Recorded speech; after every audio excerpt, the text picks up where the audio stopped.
Les souvenirs possèdent un rôle dans la construction de l'identité. Ils sont formateurs et déterminants à l'échelle d'une personne, mais aussi d'une nation. La mémoire collective rappelle un événement qui tenait place dans la vie d'un groupe de personnes. Elle dépend des représentations du passé d'un groupe donné. D'après le fondateur de la notion, Maurice Halbauch, tout souvenir individuel serait influencé par ce cadre social de mémoire collective dans lequel il évolue. La Seconde Guerre mondiale est un événement marquant de l'histoire du XXe siècle. Ce souvenir est enseigné à l'école et ces événements sont racontés dans les manuels scolaires. Il a marqué la construction du pays et appartient à la mémoire nationale. Nous avons pu échanger avec nos grands-parents respectifs sur leur représentation de cet événement et ainsi essayer d'observer comment s'articulent les mémoires familiales à l'échelle nationale. Mes grands-parents habitent en Alsace-Lorraine, un territoire qui a été annexé par l'Allemagne durant toute la Seconde Guerre mondiale. Ma grand-mère, elle est née en 1944, en Algérie. C'est principalement ses grands-parents, qui sont restés en Lorraine, qui lui ont transmis leurs souvenirs de la guerre. Mon grand-père, lui, il est né en 1950, dans un petit village en Alsace, proche de la frontière allemande. C'est sa famille, ses parents, ses oncles et ses tantes qui lui ont raconté ce qu'ils avaient vécu. Mes deux grands-parents sont tous les deux nés en 1939, et donc ma grand-mère, elle est née au mois d'avril, donc c'était juste avant le début de la guerre. Et elle raconte que du coup, les enfants qui étaient nés avant le début de la guerre, c'était un peu des enfants qui étaient considérés comme étant forts. Mon grand-père, lui, par contre, il est né en septembre, du coup, la guerre avait déjà commencé. Ma grand-mère, Marie-France, elle était plutôt du côté de Dieppe, et mon grand-père, Albert, lui, il était plutôt du côté de Rouen, vers Oissel. Pendant la guerre, t'en as peut-être pas eu parce que tu ne vivais pas. Ah oui, moi oui, jusqu'en 45, oui, j'ai des souvenirs. Oui, évidemment, j'en ai pas en 39, en 40, mais après, oui. Quand j'étais très petit, je me souviens du premier bombardement. Je devais avoir peut-être 2 ans, 3 ans, 2 ans. Et bon, après, puis il y a eu l'exode, il y a eu tout ça.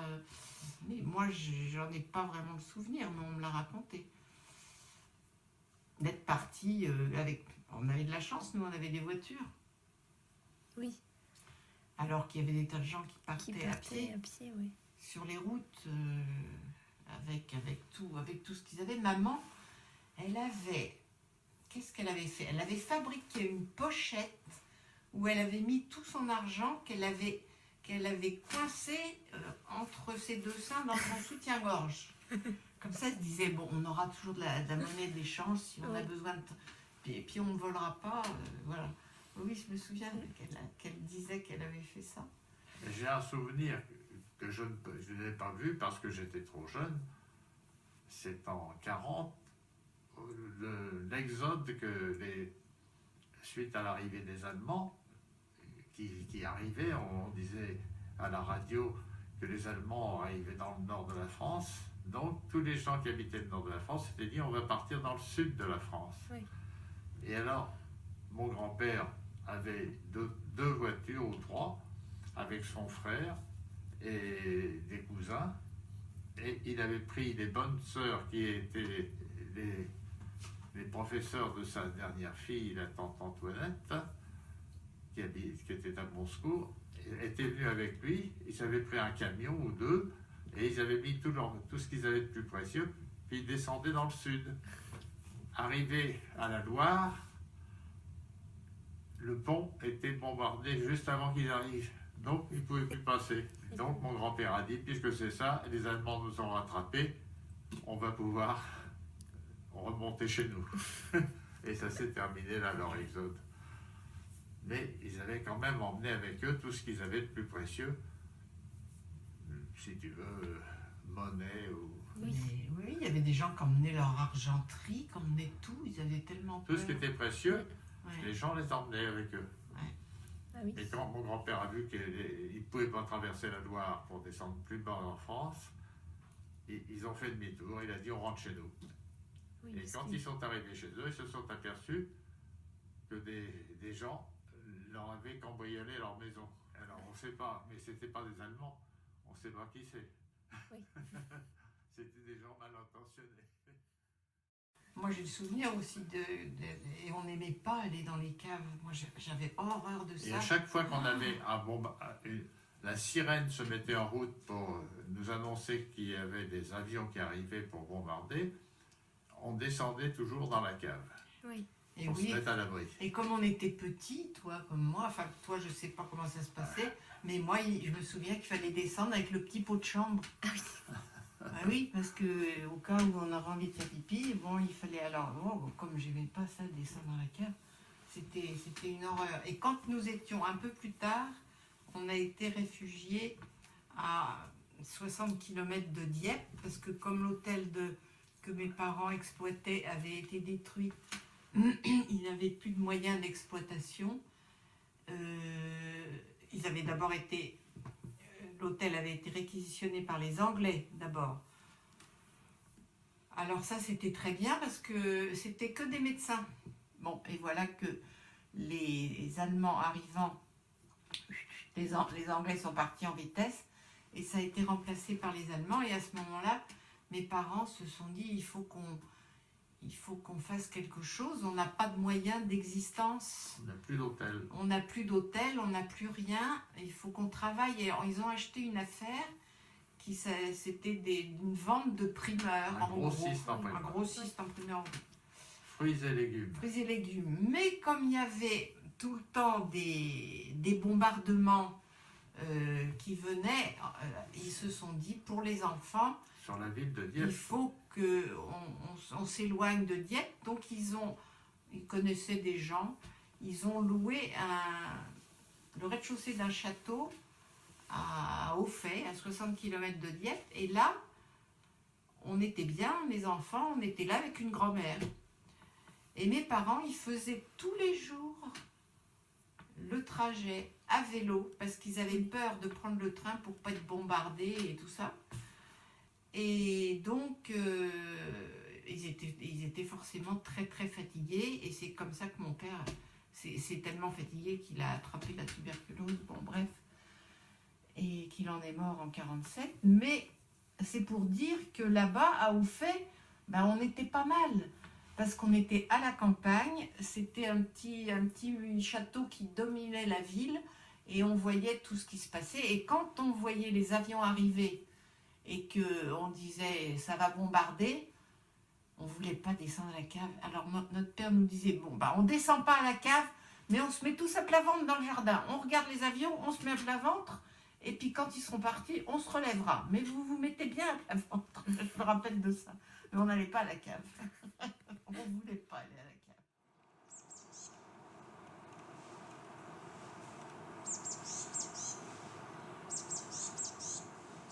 Hitler avait besoin, comme les soldats, les hommes étaient partis à la guerre, il avait lancé déjà plusieurs fois les appels pour que des volontaires puissent venir travailler directement en Allemagne. Et puis il n'avait pas eu un gros succès. Il avait fait appel ensuite dans les pays occupés. Donc le STO, je crois que c'est Laval qui l'avait institué en France. Et tant qu'il n'y a pas eu d'obligation, il y a peu de gens qui ont fait le déplacement pour aller travailler pour le plaisir en Allemagne. Oui, donc mon père est né en 1921. Il a travaillé donc en atelier. Il a eu son examen même en 1941, pas 1940. Son examen, il a eu son certificat d'examen écrit en allemand, bien sûr, qu'il a fait ensuite transcrire en français plus tard en 1948. Et on a toujours le document d'origine dans lequel il a bien signé avec son nom allemand, puisque les noms étaient germanisés.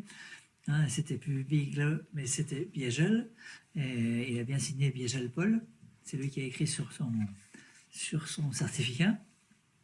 Quand il a signé après, il avait signé après en français. Il a donc été obligé de travailler en Allemagne, dans une usine de contact électrique pour les avions. Ensuite, dans une autre usine à Châtenois, ça s'appelait à cette époque-là Kestenholz, dans une autre usine. Et il avait aussi des activités agricoles, mais bon, là, c'était déjà un petit peu moins clair, mais il avait aussi des activités agricoles en Allemagne aussi. Et donc, en 1942, au mois de juin, il a donc pris la décision de s'évader. Ça, le récit là, on l'a eu plusieurs fois, mais par petits morceaux. C'était la suite d'un repas ou au moment d'un apéritif qu'on avait. Il fallait profiter à ce moment-là, mais on n'avait pas tout enregistré malheureusement. Donc on a des bribes qui nous restent.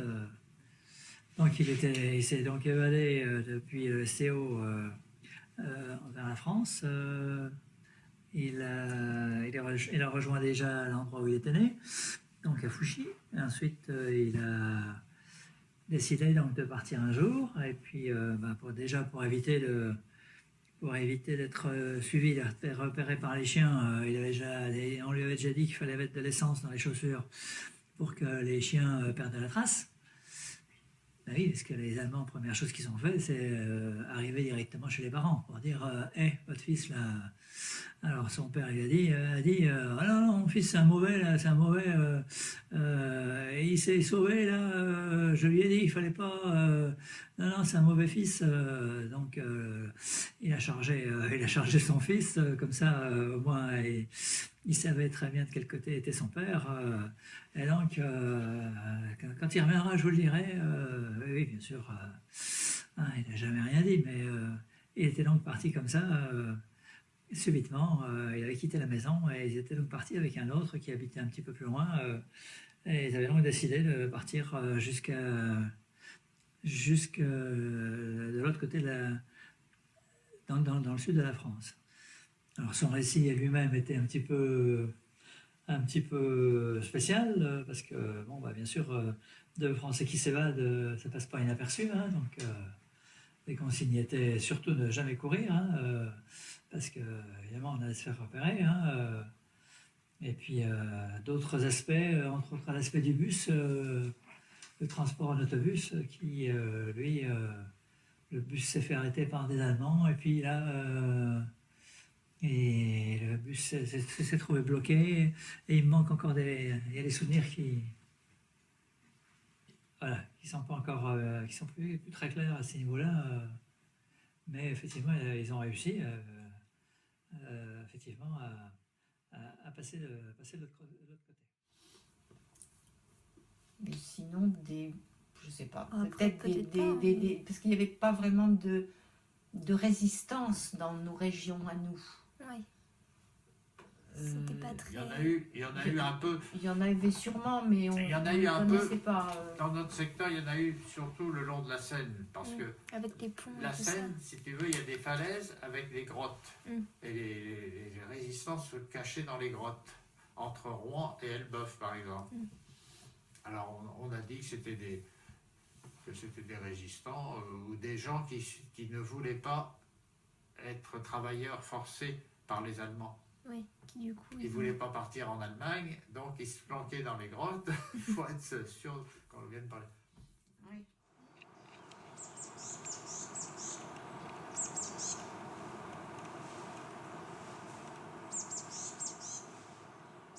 Oui, parce qu'il y a eu le débarquement des 19 août, Oui. qui a été un fiasco, puisque ce sont principalement des Canadiens qui ont débarqué avec des Anglais. Des Anglais. Mais, Ah non, parce qu'à Dieppe, ça a été un carnage épouvantable. ah oui, il y a eu La ville de 3500, Dieppe. il y a eu 3500 morts à Dieppe. Et nous y étions. Oui, les grands-parents étaient là, mais nous, on était chez eux à Dieppe. Pourquoi? On n'était pas à Auffay. Justement, ce jour-là, c'est vraiment parce que mes sœurs étaient guides de France et que les guides avaient organisé un petit camp, devait partir, faire un petit... Mais pour ça, il fallait se rendre à Dieppe. Alors les parents avaient dit, bon, on va vous emmener à Dieppe, on dormira chez les grands-parents, puis on repartira avec la petite après à Auffay. Et puis c'est justement ce jour-là qu'il y a eu le débarquement à Dieppe des Allemands. Et moi, je me souviens très très bien que papa, il montait au grenier, puis il regardait avec ses jumelles. Il voyait il disait, oh, faut que j'aille voir, parce que j'ai l'impression que... Alors, il est allé en ville, alors maman lui disait, mais non, n'y va pas, tu vas prendre tu vas prendre un coup de fusil quelque part. Mais si, il faut que j'aille voir parce que j'ai l'impression que l'hôtel, ça brûle sur la plage. L'hôtel doit être détruit. Et effectivement, c'est le jour où l'hôtel a été détruit. Et il est revenu. Et ça, je me rappellerai toujours. Quand il est revenu, il a dit « Bellevue brûle, Bellevue brûle ». Bellevue, c'était le nom de l'hôtel. Et ça m'est resté... Bellevue brûle, ça je m'en souviens très très bien. J'étais toute petite, oui, en 42, j'avais 3 ans. On a quand même des souvenirs de... 3 ans, tu sais, on a déjà des souvenirs. Des choses comme ça qui te marquent. Ah oui, parce que ici, ça a réussi, parce qu'ils sont repartis avec des prisonniers allemands. Donc le 19 août 42... Le seul débarquement avant le grand débarquement du... Il y avait ici... mes grands-parents étaient là. Pourquoi ils étaient là? Je ne sais pas. Ils n'étaient pas à Dieppe. Ils étaient dans cette maison, ici aux Aubépines, avec... Donc, il y avait le grand-père, la grand-mère, ma tante Marguerite, Pain, avec son fils Michel, qui lui était né en 30, Michel. Donc, ils étaient tous là. Quand vers 5 h du matin, ils entendent taper à la porte de la cuisine. Et ils savaient que là-haut, sur la partie plate, dans le haut de la côte, il y avait une batterie allemande qui était là. Il y a toujours le blocos qui est là d'ailleurs. Et les Allemands étaient là. Alors ils ont eu peur. Ils ont dit, ça y est, qu'est-ce qu'ils nous veulent ces Allemands? Enfin, mon grand-père descend en caleçon. Et puis il entend parler anglais. Oh! Il dit, c'est formidable, c'est des Anglais. Alors, il leur dit, et puis, il ne parlait pas anglais, le grand-père, mais mes tantes parlant anglais, elles entendent qu'ils disent, montrez-nous où se trouvent les Allemands. Alors, grand-père, il dit, j'y vais. Maintenant, tu dis, non, il n'est pas question que tu y ailles. On va leur expliquer, mais tu vas rester là. Il était né en 1870, alors tu vois, il n'était pas tout jeune. Donc, on lui dit non, tu n'y vas pas. Et donc, elles ont expliqué que c'était là-haut, puis ils entendaient bien Et puis, toute la matinée, eux, ils sont restés un peu dans la cave, un peu à l'abri, là, dans la maison. Ils ont entendu des bruits de batterie, des bruits de fusillade et tout ça. Et puis, en fin d'après-midi, ils ont vu les Anglais canadiens, c'était Lord Lovat, il s'appelait, qui est redescendu avec des prisonniers allemands, plusieurs prisonniers allemands. Ils sont repartis par la Valeuse, là ils étaient arrivés par la Valeuse. Et donc là au moins, ça a réussi, ça a marché parce qu'ils ont complètement détruit la batterie anglaise. Mais il y avait, paraît-il, des cadavres un petit peu sur la route, partout quand même. Oui. Ils ont laissé des souvenirs. Comme tu dis. Mais là, au moins, ils sont repartis avec des prisonniers. Et alors, du coup, après la guerre, il est revenu, Lord Lovat, un jour, quand l'hôtel avait été réouvert après la guerre. Et bon, alors, ça a été forcément la joie de le voir. Tous les ans, le 19 août, il y a une cérémonie pour se rappeler de ce débarquement-là. Oui, tous les ans, là-haut, il y a une cérémonie. Et il y a même un lotissement de maisons qui s'est construit à côté du blocos, ou pas loin, et qui s'appelle le lotissement Lord Lovat. Oui, oui, juste à l'entrée là-haut, le lotissement Lord Lovat.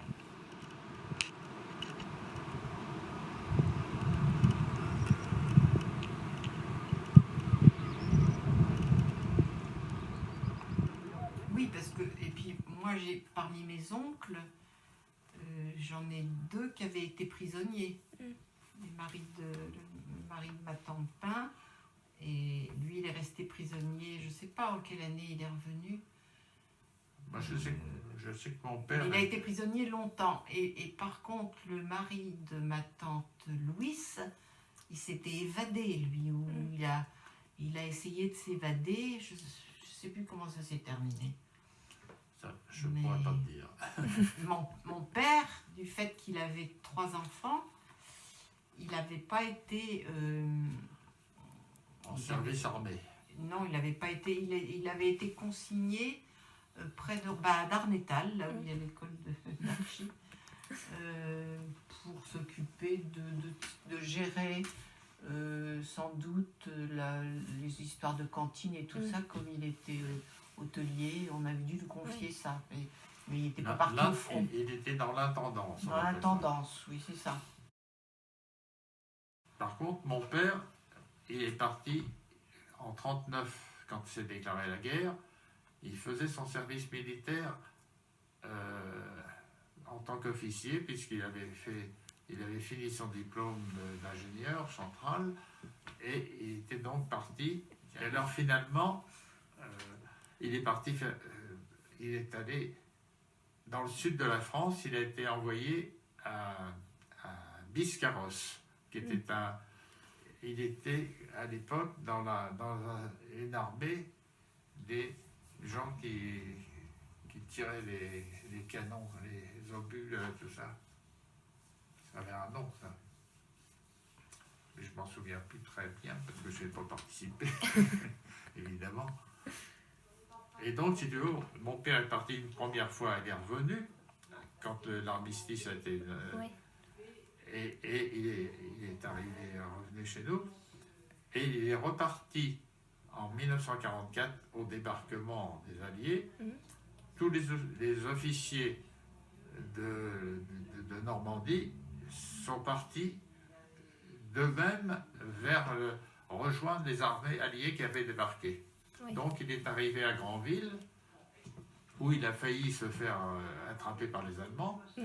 Et là, de Granville, il a rejoint l'armée de Patton et l'armée de Leclerc. Et il est remonté toute la France jusqu'à Paris, et il a traversé le Rhin avec les premiers soldats pour arriver jusqu'à Berlin. Enfin, je ne sais pas s'il est allé jusque-là, parce que les Russes sont arrivés avant eux. Oui, du coup, donc ils sont arrêtés. Et je me souviens qu'il me racontait toujours, il parlait rarement de la guerre, de ce qu'il avait fait, mais je l'ai su par un de ses comment dirais-je, il avait attaché à lui une personne, comment on appelle ça, une ordonnance qui était à son service en tant qu'officier, et qui racontait qu'un jour, ils sont arrivés en Allemagne, dans je ne sais plus quelle ville, et ils sont montés à l'étage, et il y avait un bain qui venait d'être coulé chaud. Mon père a dit, j'ai fermé la porte et j'ai pris le premier bain depuis 3 semaines, un mois que j'étais parti. et c'était tout à fait lui, c'était un calme olympien.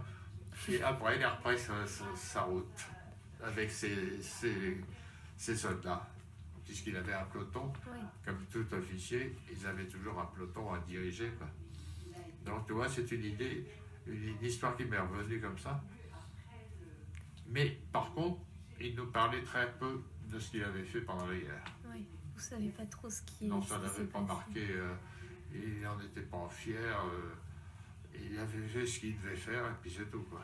Oui, et après, il n'en a jamais trop parlé.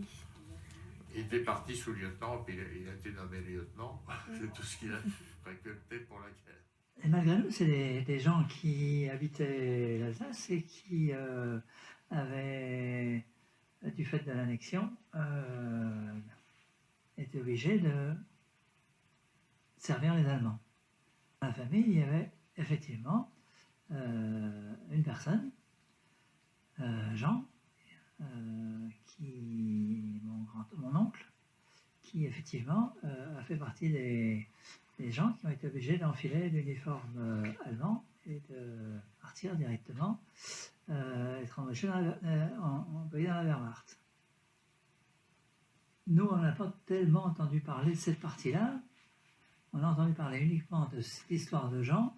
Jean, on le voyait tous les ans, nous. On le voyait quand on venait pendant 15 jours en vacances à Fouchy, dans la famille. Et donc, on savait qu'il était prêtre, missionnaire au Togo. Et donc, nous, on voyait un certain aspect du personnage. Mais l'autre aspect du personnage, la partie là, il n'en parlait jamais. ma mère en avait parlé, bien sûr, mais il en a parlé plus directement à partir du moment où on a entendu parler d'un sanctuaire Notre-Dame de la Merci. À partir de 2007, 2006 même, 2006, il commence à nous parler effectivement de Notre-Dame de la Merci. Voilà, et donc il commence à avoir besoin d'argent pour construire cette chapelle en remerciement. Et à partir de ce moment-là, il était bien obligé de nous redonner un petit peu l'historique des événements. Et directement en 2008, voilà, c'est que envoyé sur le front russe, j'ai été fait prisonnier par eux. Sur les 8 mois de captivité, j'en ai passé 5 à Tambov. Et sur le chemin du retour, à la ligne de démarcation, un aumônier nous remettait chacun une médaille de Notre-Dame de la Merci. Ensuite, il a fallu justifier un petit peu son historique. Il nous a envoyé une photo de lui avec son uniforme de la Wehrmacht, un montage apparemment qu'il avait réalisé. La photo là, on ne la connaissait pas jusqu'à maintenant, hein. Jusque-là. Hein. Et 2014, le voilà qui commence enfin à nous dire, parce qu'avant, quand on lui posait la question, non, ça c'est du passé, ça n'intéresse personne, non, ça vous intéresse, moi j'ai des projets, j'ai plein de projets pour l'Afrique, j'ai plein de projets pour le Togo, voilà effectivement ce que je dois faire.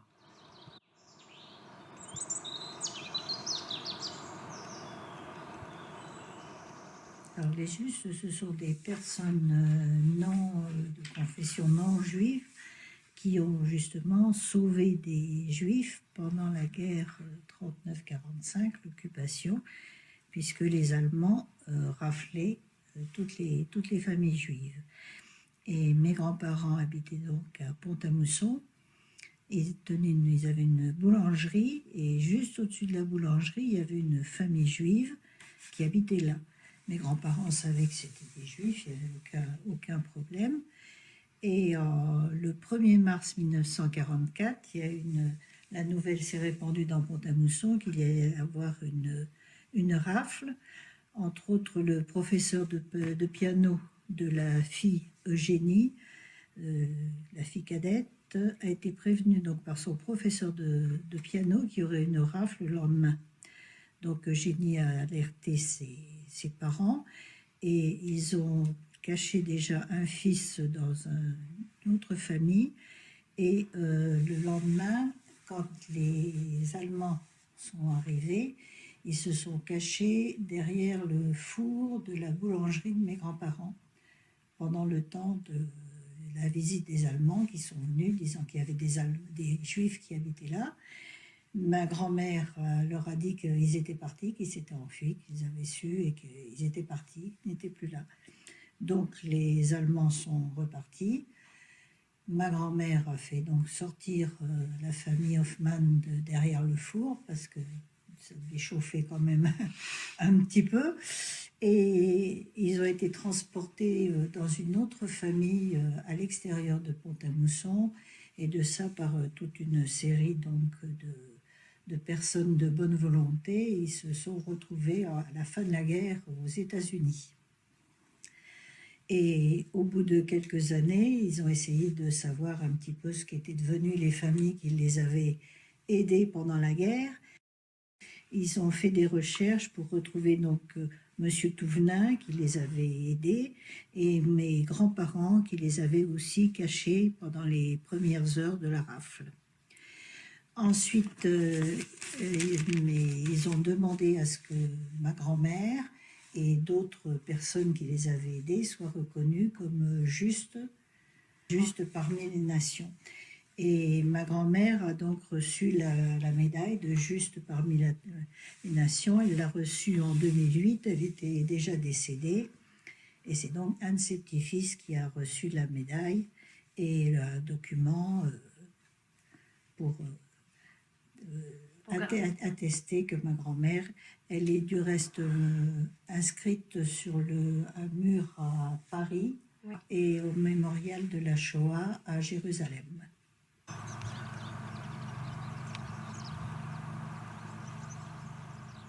Il y a dû peut-être avoir peut-être il y a eu des vengeances. Moi, j'ai entendu dire, mais je n'ai pas de confirmation, envers certains juifs qui habitaient la ville de Dieppe, qui étaient des commerçants. Il y a eu sans doute des vengeances de la part d'autres personnes, mais je ne connais pas les faits, mais Oui, je tu sais sais que pas ça a trop, dû ouais. exister. Oui, il y a eu, j'ai entendu dire, parce qu'on n'a pas vécu, mais Non, beaucoup de gens avaient dénoncé d'autres personnes, oui.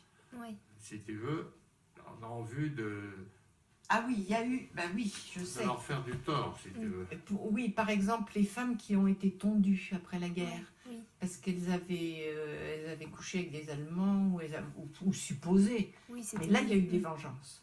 Mm. Et moi, je connais une personne qui était la mère de filles avec qui j'étais à l'école, hein, qui a été tondue. Mm. Donc ça, effectivement, il y a eu des vengeances de cet ordre-là.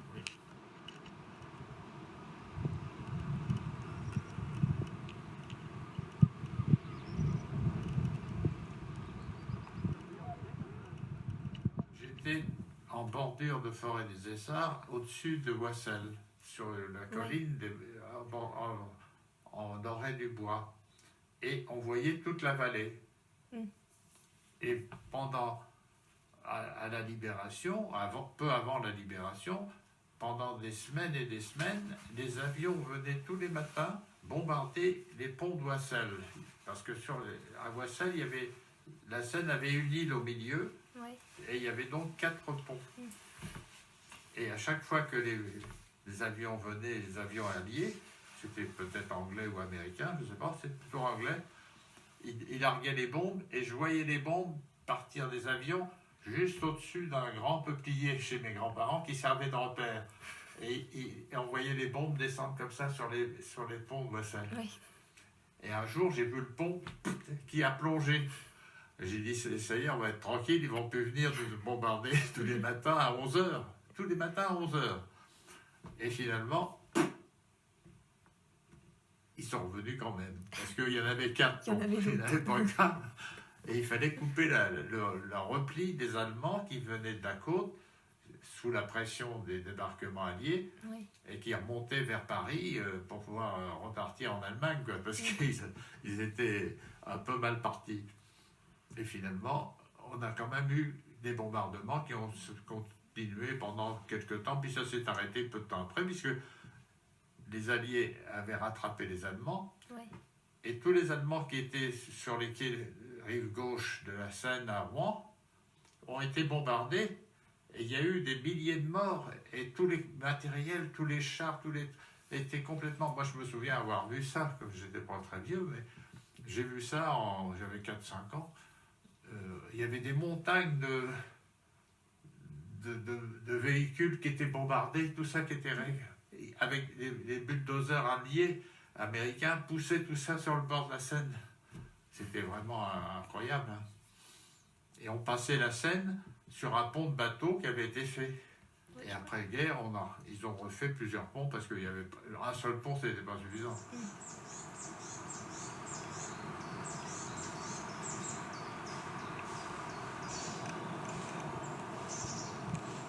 Quand on a grandi, quand on est revenu par ici, après la guerre, avec mes cousins, ça nous est arrivé plusieurs fois de retrouver dans les bois Il y avait des caisses de des munitions. caisses de munitions, des Ouais. petits, des Non, des trucs qui...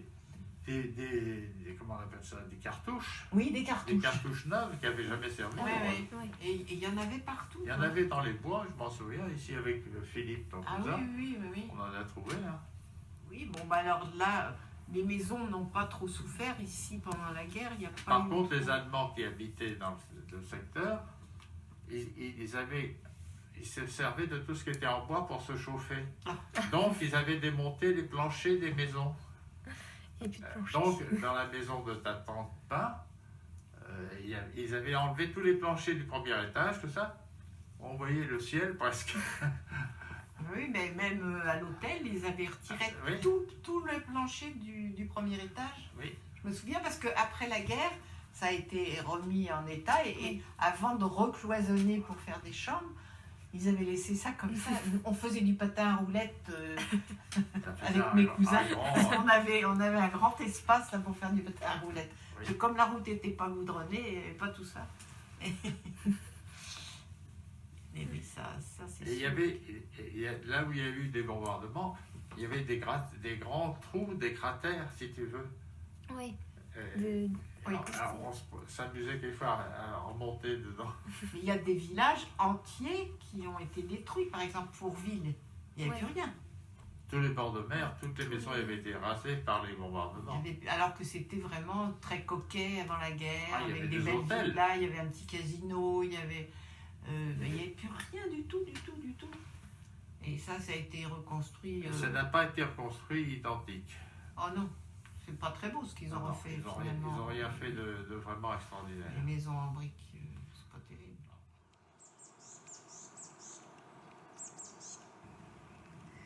Que vont devenir ces souvenirs dans quelques générations? Est-ce inévitable de perdre une partie de ces informations au fil du temps? Est-ce une fatalité entièrement négative? L'oubli, intentionnel ou non, fait partie intégrante de la construction de la mémoire. Dans la mythologie grecque, Mnémosyne, la déesse de la mémoire, enfante des muses, qui procure l'oubli des mots et la fin des douleurs. L'oubli partiel n'est-il pas nécessaire pour pouvoir sélectionner uniquement les informations nous permettant de construire des concepts et d'avancer ?